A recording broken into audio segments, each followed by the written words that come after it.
ప్రభు అయిన యేసుక్రీస్తు పేరిట అందరికీ శుభములు. క్రీస్తు ప్రేమ జల్లులు అను వాక్య ధ్యాన గడియకు స్వాగతం. సామాన్య కాలంలో 28వ ఆదివారం. తిరిగి వచ్చి దేవుని స్తుతించువాడు ఈ అన్యుడు ఒకడేనా? లోకాసువార్త 17వ అధ్యాయం 18వ. సోదరులారా, ప్రభు అన్న మాటల్లో ఒక ఆవేదన ఉంది, ఒక భయం కూడా ఉందండి. చివరికి దేవుని స్తుతించేది అన్యులు మాత్రమేనా అన్న భయం. దేవుని చేత ఎన్నిక చేయబడిన మనలాంటి వాళ్ళు ఆయనను స్తుతించే వాళ్ళలో ఉండరా అన్న భయం. అయినా సోదరులారా, దేవుని స్తుతించడానికి బోల్డని కారణాలండి. Count all the blessings that come your way my brother and sister, and you will have countless reasons to praise God and thank him. అవును సోదరులారా, మన జీవితాల్లో జరిగే మేలుల్ని ఒక్కసారి లెక్క పెట్టడం మొదలు పెడితే దేవుణ్ణి స్తుతించడానికి లెక్కలేనని కారణాలు దొరుకుతాయండి. అందుకే నా ప్రాణమా ప్రభువును స్తుతించుము, నాలోని సమస్త శక్తులారా ఆయన పవిత్ర నామమును సన్నుతింపుడు. నా ప్రాణమా ప్రభువును స్తుతించుము, ఆయన చేసిన ఉపకారములో దేన్ని మరువకు అని భక్తుడైన దావీదు తనతో తానే చెప్పుకుంటూ ఉన్నాడు. 103వ కీర్తన మొదటి 2 వచనాలు. తన జీవితంలో తాను దేవునికి ఎంత రుణపడి ఉన్నాడో దావీదు చెప్తున్నాడు. గొర్రెలను కాచుకునే స్థితి నుండి దేవుడు అతన్ని సింహాసనం ఎక్కించాడు. సువిశాలమైన యూదా సామ్రాజ్యాన్ని నిర్మించే శక్తిని, ప్రతిభను, బలాన్ని ఇచ్చాడు. ప్రతి విశ్వాసీ స్థితి కూడా అదేనండి. దేవుడు మనకెన్నో మేలు చేస్తూ ఉన్నారు కాబట్టి మనం నిత్యం దేవునికి స్తోత్రాలు చెప్పాలి. పొందిన సాయాన్ని, పొందిన మేలుల్ని మర్చిపోయే వాళ్ళు దౌర్భాగ్యులండి, నికృష్టులు. అటువంటి దౌర్భాగ్యులైన 9 మంది గురించి ప్రభు ఈరోజు ఆవేదన చెందుతున్నారు. 10 మంది శుద్ధులు కాలేదా? మిగిలిన 9 మంది ఎక్కడ? తిరిగి వచ్చి దేవుని స్తుతించువాడు ఈ అన్యుడు ఒక్కడేనా అని ప్రభు అంటున్నారు. ఆశ్చర్యపోతున్నారు. సోదరులారా, దేవుణ్ణి నిత్యము స్తుతించి కృతజ్ఞతలు చెల్లించే వాళ్ళల్లో నీవు నేను ఉన్నామా? మన గురించి ప్రభు ఆశ్చర్యపోకుండా, ఆవేదన చెందకుండా జాగ్రత్త పడదాం. ఆ రోజు జరిగిన ఆ ఉదంతాన్ని ఒకసారి చూద్దాం. ఒకసారి యేసు స్వామి సమరయ మీదుగా యెరూషలేముకు ప్రయాణం చేస్తున్నారట. ఆయన ఒక గ్రామం వచ్చినప్పుడు 10 మంది కుష్ఠరోగులు ప్రభువుకి ఎదురుపడ్డాడు. ప్రభువుని చూడగానే వాళ్ళకి ఆశ పుట్టింది, ఆయన తమను ఆదుకోగలడని. ఇక వాళ్ళు దూరంగా నిలబడి, ఓ యేసు ప్రభు, మమ్ము కనికరించు అని దీనంగా ఆయన వేడుకుంటున్నారు. వాళ్ళు దూరంగా ఎందుకు నిలబడ్డారో మనకు తెలుసు. వాళ్ళు అంటురోగులు, వెలివేయబడిన వాళ్ళు. గ్రామాల్లోకి మనుషుల మధ్యకు వాళ్ళు రాకూడదు, మనుషులను తాకూడదు, దగ్గరగా వచ్చి మాట్లాడకూడదు, దూరంగా నిలబడాలి, నోటికి అడ్డంగా గుడ్డు కట్టుకోవాలి లేదా చెయ్యి అడ్డు పెట్టుకోవాలి, అశుద్ధుడు అశుద్ధుడు అని బిగ్గరగా అరుస్తూ వెళ్ళాలి. ఇటువంటి నియమాలు పూర్వం చాలా ఉండేవండి. అందుకే ఆ 10 మంది కుష్ఠరోగులు ప్రభువుకు దూరంగా నిలబడ్డారు. వాళ్ళు తనకు అంత దూరంలో నిలబడడం చూచి ప్రభు హృదయం ద్రవించి ఉంటుందండి.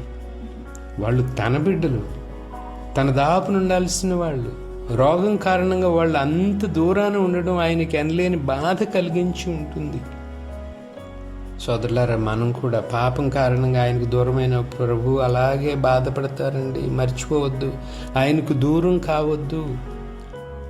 ఇక ఆ 10 మంది దుస్థితిని చూచి జాలిపడిన ప్రభు వెంటనే వాళ్ళకు స్వస్థత ఇచ్చారండి. వాళ్ళతో అంటున్నారు, మీరు వెళ్ళి యాజకులకు కనిపింపుడు అని. దానిలో అంతరార్థం ఏంటో తెలుసా అండి? యాజకులకు వాళ్ళు ఎందుకు కనిపించాలి? ఎందుకంటే ఎవరికైనా కుష్ఠము సోకిందని కానీ అది తగ్గిందని కానీ నిర్ధారించేది యాజకులే అని మోషే ఇచ్చిన నియమాల్లో ఉంది. లేవికాండం 13-14 అధ్యాయాల్లో మనం చదువుతాం. అందుకే ప్రభు వాళ్ళను యాజకులకు కనిపించమన్నారు. అంటే ప్రభు ఏమంటున్నారు? మీరు శుద్ధులయ్యారు పొండి అని చెప్తూ ఉన్నారండి.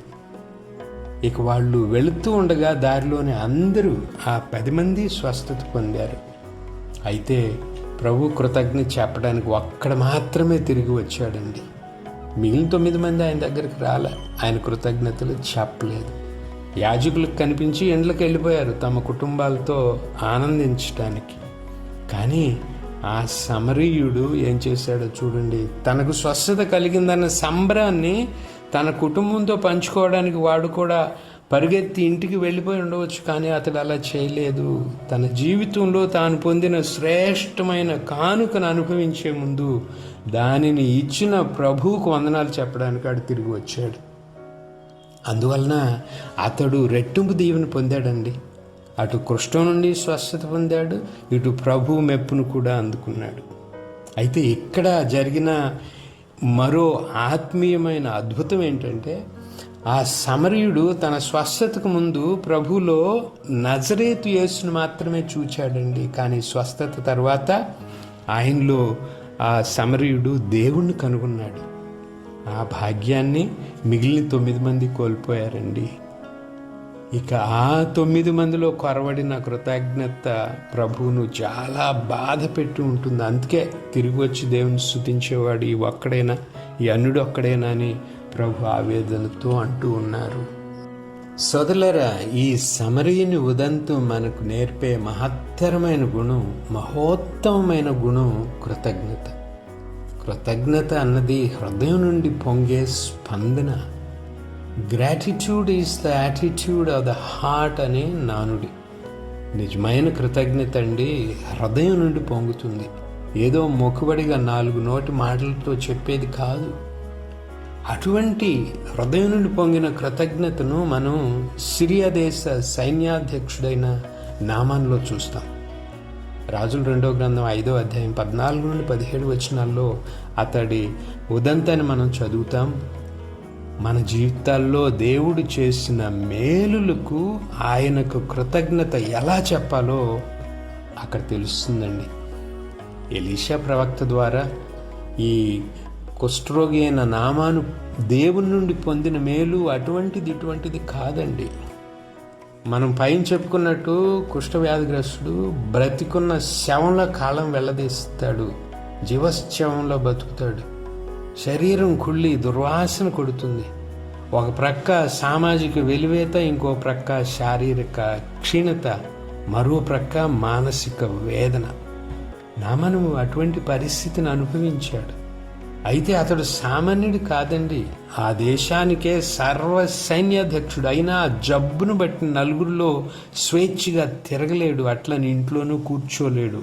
అతని బాధ వర్ణనాతీతం. అటువంటి వ్యాధి నుండి విముక్తి పొందిన నామాను దేవుని పట్ల తన కృతజ్ఞతను ఇంకా అద్భుతంగా ప్రకటించాడండి. తనకు సాయపడిన ఎలీషాకు బంగారు వెండి నాణేలు పట్టుబట్టలు కానుక చూపటం ఒక ఎత్తు అయితే, ఇశ్రాయేలు దేశపు మట్టిని తనతో సిరియా దేశానికి కొనిపోవడం అది మరో ఎత్తండి. ఆ మట్టి యావే దేవుని స్పర్శ చేత పవిత్రమైందిగా అతడు భావించి దాన్ని తీసుకెళ్లి తన ఇంట్లో నింపుకున్నాడు. దేవుణ్ణి తన ఇంట్లో ప్రతిష్ఠించుకున్నంతగా సంబరపడ్డాడు. ఈ భూమి మీద యావే ప్రభు తప్ప మరో దేవుడు లేడని, ఆయన్ను తప్ప వేరొక దేవుడిని తాను పూజించనని నామాను ప్రతిజ్ఞ చేశాడు.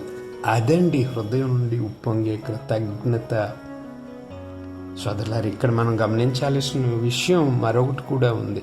తనను స్వస్థపరిచింది దేవుడేనని నామాను గుర్తించాడు. వెళ్ళి యోర్దాన్లో 7 సార్లు స్నానము చెయ్యి అని తనతో చెప్పింది ఎలీషా ప్రవక్తే. అయినప్పటికీ తనకు స్వస్థత ఇచ్చింది ఎలీషా కాదు గాని దేవుడేనని అతడు గ్రహించాడండి. దాన్ని స్పష్టం చేస్తూ అతడు అంటున్నాడు, అయ్యా, ఈ భూమి మీద ఇశ్రాయేలు దేవుడు తప్ప మరి ఒక దేవుడు లేడని నాకు ఇప్పుడు స్పష్టమైంది అని. రాజుల 2వ గ్రంథం 5వ అధ్యాయం 15 వచనం. సోదరులారా, దీని నుండి మనం నేర్చుకోవలసిన నీతి ఏంటో తెలుసా అండి? మనకు కలిగే సమస్య దేవుని నుండే వస్తుంది. మనుషులు మాధ్యమాలుగా ఉండవచ్చు, సాధనాలుగా ఉండవచ్చు, మనుషుల ద్వారా మనకు ఆ మేలులు అంది ఉండవచ్చు, కానీ అది దేవుని ఉచిత కృప, ఆయన అనంతమైన అనుగ్రహం. చూడండి, మనం ఆరాధనకు వెళ్ళినప్పుడు కొన్నిసార్లు స్వస్థతలు కలుగుతాయి, మనం కోరింది నెరవేరుతుంది, మనం పొంగిపోతాం. అయితే అక్కడ తప్పటడుగు వేస్తామండి. మన కోసం ప్రార్థన చేసిన దైవ సేవకుడే ఇదంతా చేశాడు, అతడే దేవుడు అన్నట్లు మనం ఆ దైవ సేవకుడు వంక చూస్తూ ఉంటాం, అతని దగ్గరే ఆగిపోతాం. ఇది పొరపాటు అండి. మనం దేవుని స్తుతించాలి, ఆయన్ని ఆరాధించాలి. మన స్వస్థతకు మూలం దేవుడు. దైవ సేవకుడు దేవుని చేతిలో ఒక పనిముట్టు మాత్రమే. ఘనత, మహిమ, శక్తి దేవునిది. మనం ఆయన్ని స్తుతించాలి.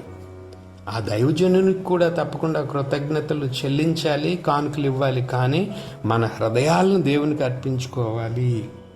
దాని గుర్తుగా మనలో హృదయ పరివర్తన కలగాలి. దేవునిలో జీవించటం మనం మొదలుపెట్టాలి. లోకం విధానాలు విడిచిపెట్టాలి. దేవుని మార్గంలో అలవర్చుకోవాలి. నామాన్ అదే చేశాడండి. దానిని మనం గమనించాలి. అది మనం దేవునికి అర్పించే నిజమైన కృతజ్ఞత. కైసరువి కైసరుకు, దేవునివి దేవునికి ఇవ్వండి అని ప్రభు అన్న మాటల అంతరార్థం కూడా ఇదేనండి. మత్తయి సువార్త 22:21. ఇక తన కుష్ఠం నుండి స్వస్థత పొందిన ఈ సమరయుడు చేసింది కూడా అదే. అతడు ఆ 9 మందితో కలిసి ఆలయానికి, ఆ తరువాత తన ఇంటికి వెళ్ళిపోలేదు. వెనుకకు తిరిగి ప్రభు దగ్గరకు వచ్చాడు, ఆయన ముందు సాగిలపడ్డాడు. ఇది హృదయ పరివర్తనకు గుర్తు, తన సంపూర్ణ సమర్పణకు సంకేతం. ఇక చూడండి, అతడు వస్తూ ఎలుగెత్తి దేవుణ్ణి స్తుతించాడు. తన స్వస్థత దేవుని ఉచిత కృపయేనని గ్రహించిన వాళ్ళు చేసే పని అది. సమరయుడైనప్పటికీ, అన్యుడైనప్పటికీ ఆ కుష్ఠరోగిలో ఎంత జ్ఞానమో చూశారా? ఈ కుష్ఠరోగి అయినా అన్యుడైన నయమానులో కూడా అటువంటి ఆత్మీయ మేలుకొలుపును మనం చూస్తున్నాం. తనకు స్వస్థతనిచ్చిన దేవుణ్ణి అతడు స్తుతించాడు. తన జీవితంలో మర్చిపోలేదు. తాను దేవుని నుండి పొందిన ఆ కృపకు లౌకికమైన కానుకలు ఇస్తే చాలదని, దానికి మించి తాను ఇవ్వాల్సింది వేరే ఉన్నదని నయమాను గ్రహించి దేవునికి తన హృదయాన్ని సమర్పించుకున్నాడు. తాను ఇశ్రాయేల్ దేవుడైన యావే మాత్రమే పూజిస్తానని ఒట్టు పెట్టుకున్నాడు. సోదరులారా, కైసరివి కైసరుకి ఇవ్వాలి, దేవునివి దేవునికి ఇవ్వాలి. గుర్తుంచుకుందాం. దేవుని స్థానం దేవునిది, మనుషుల స్థానం మనుషులది. మనిషి గడ్డి పువ్వు వంటి వాడండి. ఉదయం పుట్టి సాయంత్రానికి ఎండిపోయే గడ్డి పాచు వంటివాడు. కానీ దేవుడు సర్వోన్నతుడు, సర్వ సృష్టికర్త, మనుష్యులకు ప్రాణం పోసేవాడు ఆయన. ఆయన లేకుంటే ఏమీ లేదు, ఎవరూ లేరు. ఇది గుర్తించి దేవునికి ఇవ్వాల్సిన స్థానాన్ని దేవునికి ఇద్దాం. దేవుని పట్ల కృతజ్ఞత కలిగి జీవిద్దాం. అయితే కొన్నిసార్లు ఓ విచిత్రమైన పరిస్థితి ఎదురవుతుందండి. దేవునికి నేను ఎందుకు కృతజ్ఞత చెప్పాలి, ఎలా చెప్పాలి, ఏమని చెప్పాలి? నేను ఇప్పుడు ఎన్నో కష్టాలు పడుతున్నానే, ఒంట్లో ఆరోగ్యం లేదు, ఇంట్లో శాంతి లేదు, బిడ్డల భవిష్యత్తు బాగుపడడం లేదు. ఇలాంటి పరిస్థితుల్లో నేను దేవునికి ఏమని కృతజ్ఞత చెప్పాలి, ఎందుకు చెప్పాలి అనేవాళ్ళు చాలామంది ఉన్నారండి. సోదరులారా, ఈ కష్టాలు సమస్యలు మనకు వచ్చే పరీక్షలేనండి. వీటిని తట్టుకోగలిగితే మనం పొందే ప్రతిఫలం లెక్క కట్టలేనిదిగా ఉంటుంది. కష్టాల్లో కూడా దేవుని స్తుతించగలిగితే ఆయన నుండి మనం పొందుకునే మేలులు అపారంగా ఉంటాయి. యోబు దేవుణ్ణి మర్చిపోయాడా? కష్టాలు వచ్చిన దేవుణ్ణి దూషించాడా? లేదే. ఇంకా అధికమైన విశ్వాసంతో దేవునిపై ఆనుకుని ఉన్నాడు. అతడిని దేవుడు రెట్టింపుగా దీవించాడు. ఒకటి గమనించండి, ఒక ద్రాక్ష తీగ ఉందనుకుందాం, అది గుత్తులుగా కాయలు కాస్తుంది అనుకుందాం. అది అంతగా ఎలా ఫలించిందో తెలుసా? అంతగా ఫలించడానికి అది ఎన్నో శ్రమలు తట్టుకుందండి. తోటమాలి చేతిలో నానా కష్టాలు పడింది. అతడు దాన్ని చాలాసార్లు కత్తిరిస్తాడు, చెక్కి వేస్తాడు, ఆకులు దూసేస్తాడు. ఆ శ్రమలన్నిటినీ ఆ ద్రాక్ష తీగ ఓర్చుకుంటుంది. అందుకు ఫలితంగా తోటమాలికి అమిత సంతోషాన్ని ఇస్తూ గుత్తులుగా పండ్లు కాస్తుంది. సోదరులారా, మన జీవితాల్లో సంభవించే కష్టాలు కూడా అటువంటివే. ఆ కష్టాలను మనం ఓర్చుకోగలిగితే పొందుకునే అంతిమ ఫలం మనం ఊహించలేని విధంగా ఉంటుంది. యోబే కాదు, దావీదుని చూడండి, సౌలు రాజు చేత తరమబడిన దావీదు ఆ కష్టాల్లో కాలిపోలేదు, ఆ కష్టాల్లోనే అతడు కృంగిపోలేదు, ఆ కష్టాల్లోనే అతడు ఆగిపోలేదు. వాటి నుండి బయటపడ్డాడు, రాజసింహాసనాన్ని ఎక్కాడు. కారణం, అతడు ఆ శ్రమలను దేవుడు తన కోసం పంపించిన పరీక్షలుగా గుర్తించి వాటిని ధైర్యంతో ఎదుర్కొన్నాడు, విశ్వాసంతో ఎదుర్కొన్నాడు, దేవుని మీద ఆనుకుని జీవించాడు. సోదరులారా, అటువంటి వాళ్ళతో దేవుడు ఉంటాడు. యోబుతో ఉన్నాడు, దావీదుతో ఉన్నాడు. కారణం, వాళ్ళు తనను నమ్ముకున్నారు, తన మీద ఆనుకుని జీవించారు. కాబట్టి ప్రభువును నమ్ముదాం, ఆయన మీద ఆనుకుని జీవిద్దాం. కష్టాల చెరలో బందీలమైన, రోగాల బందీకానాలో చిక్కుకున్న దేవుణ్ణి స్తుతిస్తాం. పౌలు శిలాసులను చూచి ఈ గుణాన్ని మనం నేర్చుకుందాం. అపోస్తుల కార్యాలు 16వ అధ్యాయం 16 నుంచి 34 వచనాల్లో పౌలు శిలాలను మనం చూస్తాం. వాళ్ళు గొలుసులతో బంధించబడి ఉన్నప్పటికీ దేవుణ్ణి స్తుతించారు, గొప్ప గొప్ప స్థితిని పొందారు. ఆ జైలు అధికారి వచ్చి వాళ్ళ కాళ్ళ మీద పడి వాళ్ళను మొక్కాడు. మన జీవితాల్లో కష్టాలు కలిగినప్పుడు ఆ ద్రాక్ష తీగలాగా, ఆ భక్తుల్లాగా ఓర్చుకోగలిగితే పరలోక తోటమాలి అయిన దేవునికి సంతోషాన్ని కలిగించే విధంగా మనం అధికంగా ఫలిస్తాం. మన జీవితాలను ఫలింపచేస్తూ ఉన్న దేవునికి కృతజ్ఞులమై జీవిద్దాం. చారిటీ బిగిన్స్ ఎట్ హోమ్ అని మనం విని ఉంటాం. అలాగే గ్రాటిట్యూడ్ కూడా బిగిన్స్ ఎట్ హోమ్ అండి. కృతజ్ఞత కలిగి జీవించడం మన గృహాల్లోనే ఆరంభం అవ్వాలి. చూడండి, నువ్వు నేను అనేవాళ్ళం ఈ భూమి మీద ఉన్నామంటే మనకు జన్మనిచ్చిన తల్లిదండ్రులే అందుకు కారణం. మరి మనలో ఎంతమంది ఆ తల్లిదండ్రుల పట్ల కృతజ్ఞతతో ఉంటున్నారు? మనం చదువుకుని ఉద్యోగాలు సంపాదించి పైకి వచ్చామంటే మన తల్లిదండ్రులు పడిన శ్రమ, వాళ్ళు చేసిన త్యాగాలే కారణం. కానీ వాటన్నిటిని మర్చిపోయి తల్లిదండ్రులను పట్టించుకొని పిల్లలు చాలామంది ఉన్నారండి. చిన్నప్పుడు నడక రాక క్రింద పడిపోతూ ఉంటే చెయ్యి పట్టి నడిపించిన అమ్మా నాన్నలు, అక్క అన్న, మన కుటుంబీకులు, వాళ్ళు మనకు గుర్తున్నారా? వాళ్ళ పట్ల కృతజ్ఞత కలిగి ఉంటున్నామా? మనకు ఓనమాలు దిద్దించిన మన గురువులు, విద్యాబుద్ధులు నేర్పి సమాజంలో ప్రయోజకులుగా నిలిపిన వాళ్ళు, మన ఆత్మీయ మేలులను మనకు అందిస్తూ మనల్ని దీవిస్తున్న మన గురువులు, వాళ్లను మనం ఎంతగా గుర్తుపెట్టుకుంటున్నాం? మనం ఉద్యోగాల్లో చేరిన కొత్తలో పని రాక తంటాలు పడుతూ ఉంటే సహాయపడిన వాళ్ళు, పని నేర్పిన సహోద్యోగులు, వాళ్ళని ఎంతగా గుర్తుపెట్టుకుంటున్నాం? బాల్యం నుండి అన్నింటా మనల్ని అంటి పెట్టుకుని ఉన్న స్నేహితులు ఎంతమంది మనకు గుర్తున్నారు? ఎంతగా గుర్తున్నారు? మనకు కొంచెం స్టేటస్, అంతస్తు వచ్చేటప్పటికి వాళ్ళందరినీ మర్చిపోయామా? సోదరులారా, వెనక్కి తిరిగి చూస్తే మనం ఎంతోమందికి రుణపడి ఉన్నామని గ్రహించాలి. అందుకు వాళ్ళందరికీ మనం కృతజ్ఞులమై ఉండాలి. అన్నింటికంటే ముందు మనల్ని నిత్యము బ్రతికిస్తూ మనల్ని ఇంకా సజీవుల లెక్కలో ఉంచిన దేవునికి ప్రతి నిత్యము స్తుతి స్తోత్రాలు అర్పిస్తూ జీవిద్దామండి. ఇది హృదయం నుండి పొంగే కృతజ్ఞత. చిన్న ప్రార్థన చేసుకుందాం. తలలు వంచండి. ప్రియమైన ప్రభు, మా జీవితాల్లో మీరు అనేకమైన మేలు చేస్తూ ఉన్నారు ప్రభు. మేము ఇంకా బ్రతికున్నామంటే అది మీ కృపే. మా చుట్టూ ఉన్న అనేక మంది ఎన్నో కారణాల వలన మరణించడం రోజు మేము చూస్తున్నాం. మాకంటే చిన్నవాళ్ళు, మాకంటే ధనవంతులు, మాకంటే ఆరోగ్యవంతులు కూడా ఏదో ఒక చిన్న కారణం వలన పుట్టుకుని చనిపోతూ ఉన్నారు. జబ్బుల బారిన పడిన ఐశ్వర్యవంతులు కూడా చావు తప్పించుకోలేకపోతున్నారు. వాళ్ళ డబ్బులు ఏ విధంగానూ ఉపయోగపడడం లేదు. కానీ మేము క్షేమంగా ఉన్నాం, సజీవుల లెక్కలో ఉన్నాం. ఇదంతా నీ కృప వలననే.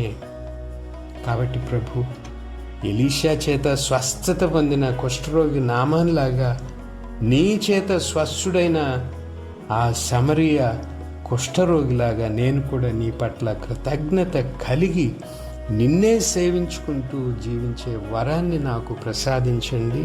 ఆమెన్. ప్రభు కృప సదా మనకు తోడై ఉండునుగాక. ఆమెన్. పితా పుత్ర పవిత్రాత్మ నామమున ఆమేన్.